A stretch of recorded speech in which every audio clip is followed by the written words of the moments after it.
In this video, I am going to show you how to see who shared your post on Instagram. If you find this video helpful, please like and subscribe. So let's dive into this method.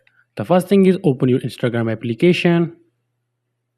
Once you will get access to your account, take a look on the bottom of your mobile screen. You will see multiple options. From these, select the option account, which is on the right bottom. Here, before going any further, let me tell you one thing.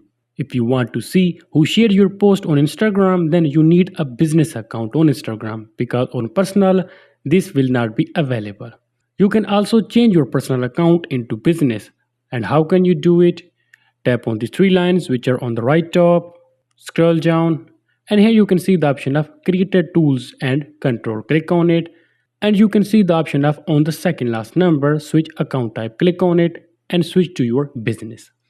Once you switch your account to business, then tap on that post in which you want to see who shared your post.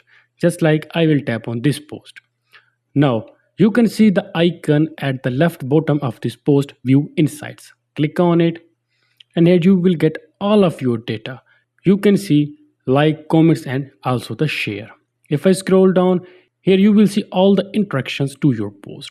Currently I don't have any share, so that's why I can't open it.